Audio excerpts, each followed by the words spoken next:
Hey everyone, welcome back. My name is Clarence. If this is your first time stopping by, this is Seagull on the Speed 252 YouTube channel. If you have not subscribed yet, please push that subscribe button because we would love to have you part of the community. Also hit that bell button right beside us so you get notification anytime I release a video. This is a part 1 of part 2. This test drive was so freaking awesome that I had to make it 2 videos. I could not make it 1. I enjoyed every bit of this test drive. This was the best test drive I ever had, so I hope you enjoyed this video.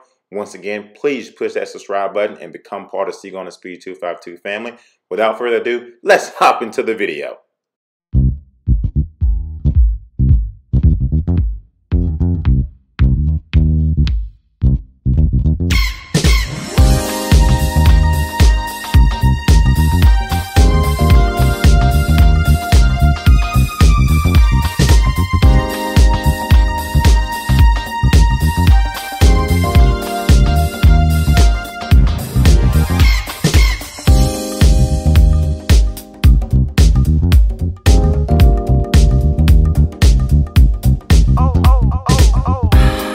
Then it's gonna be difficult for me to try to get out these ways. You might as well put a counting of the year.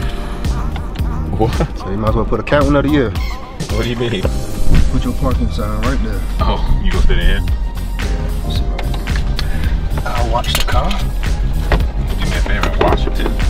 No. Wash it while you at it. No, that's one too many W's you done used. Winner?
Cell phone?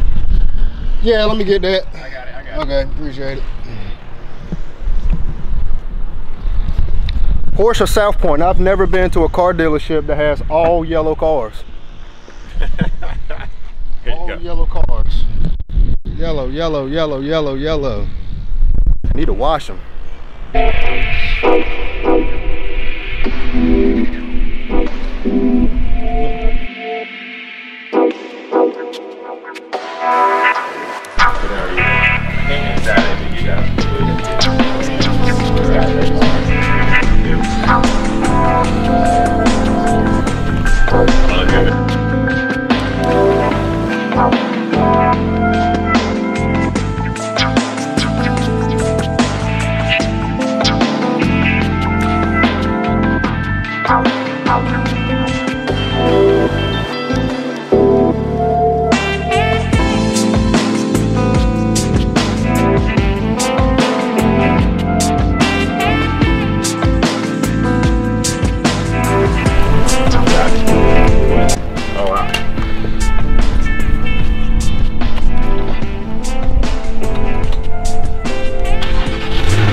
Heck yeah, Seagull on the Speed 252 family. He's gonna come back with the biggest smile on his face. He already got a big smile. Just wait till he comes back. It'll be just like top.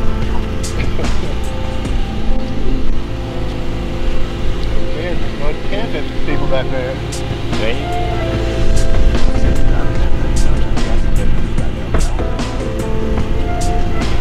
Yeah, we'll make it come.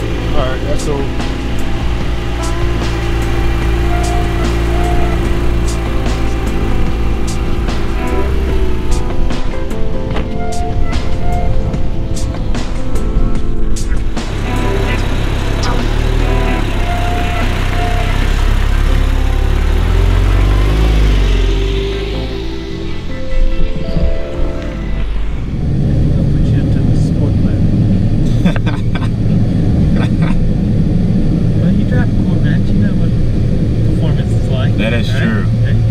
how the engine sound, how it changed and the sound. Well, not only does it just open up baffles, but it changes the dynamics of the way the engine runs.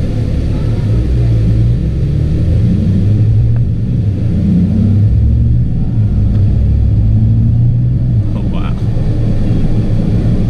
Yeah, you can just kind of tell that it wants to go. Yeah, it feels different from the Vette already. This will be good because of this slow traffic. By the time we get clear, we'll be warmed up a little bit. That's true. Have some fun with it. So you say you had a Porsche yourself when you used to own one? I know, I still do. Okay. I have a 911. Nice. How long have you had it?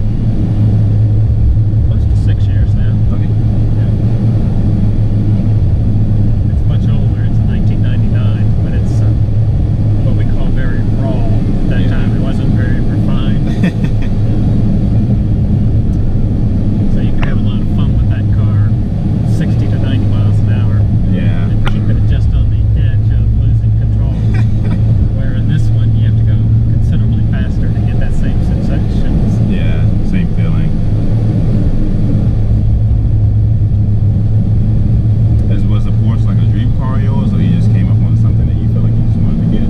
Well, wherever I work in the car business, I feel like if I can't trust the car and I don't believe in the car, then I shouldn't work there, so I buy one. Nice.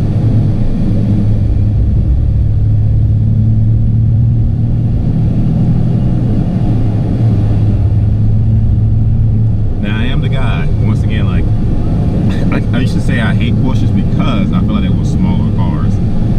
So my friend Mike, he can't wait till after like I call him and speak to him about this drive, because I just always had something against Porsche. I don't know what it was as a kid growing up. Like I was the Lamborghini guy, I was the Corvette guy, I was the Dodge Viper guy. And then somebody mentioned a Porsche, I would just walk away from the conversation. But I mean, just even being inside of this, it looks really nice. It's drive really smooth.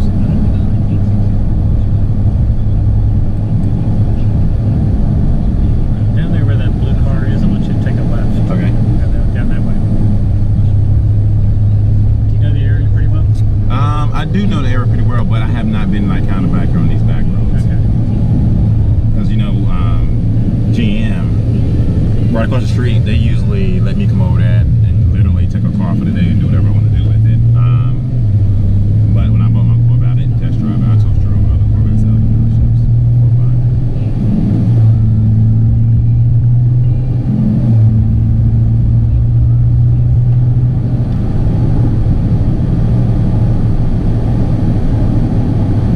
What about you? Do you live in there, Mary? Do you live in? No, I'm north of Hillsborough, several miles. Okay. Okay. That's a good area. Country roads is what I like. How often do you drive your Porsche? Probably several days a week. Okay.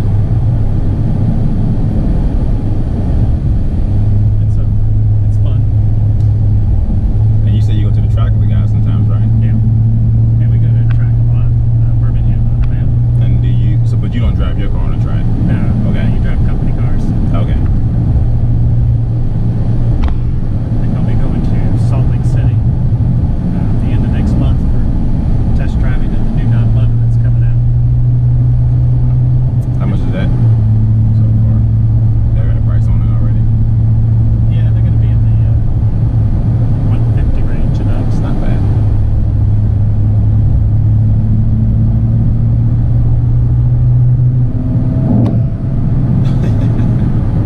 This rear engine is really nice. well, not only that, but you notice how precise the steering is in Yes. this car. Well, Porsche was known for a while having some of the best handling skills, or maybe still is to this day, honestly. I know Lamborghini has gotten better with their, you know, the SV and SVJ. I'll take a right down here. Okay. Yeah, this car just does a lot of good things very, very well. I agree.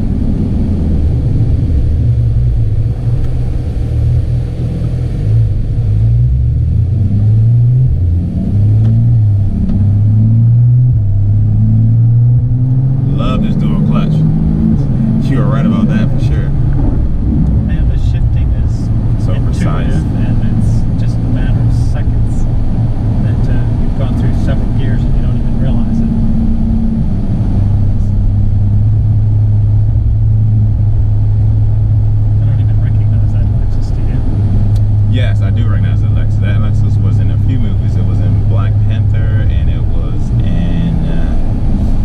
another movie called Superfly. I saw it at a car show a couple of years ago. A lot of people talked about it a lot. I think it has about 550 horsepower, maybe a little less than that. I love the way it looks. I don't know if I would like to own one.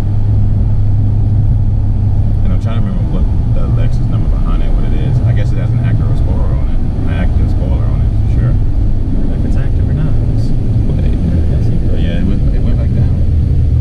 Huh.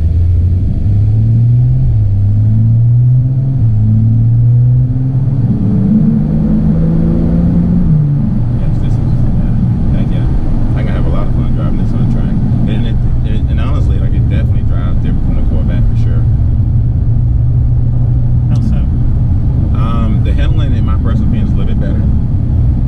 Obviously, with the Corvette I have, it has a 8-speed automatic. It's not a dual clutch. This dual clutch transmission is unbelievable. I have plenty of leg space in here. I have leg space in my Corvette, but I always thought that I would never be able to fit into a Porsche. This is why I never considered this type of car for a car collection for me. And now being able to sit in and actually realize that I have a lot more space in here than I do my Corvette makes a big difference.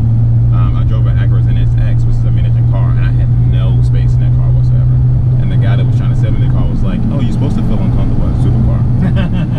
Now, if you're gonna pay $250,000 for it, you're not. And this car to me is a supercar, and I feel completely fine in this car. Yeah. That's really not until you take a ride, until you own one and drive one a while, you realize what you have. That's true.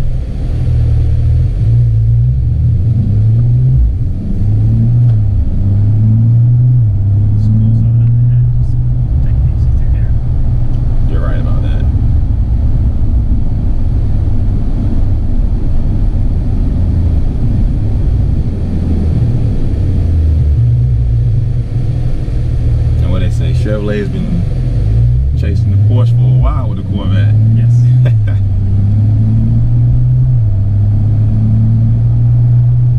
One of the things that they kept chasing was visibility. You know, in this car you've got pretty daggone good visibility. I agree with that. Visibility is definitely something that you definitely don't know in this car for sure.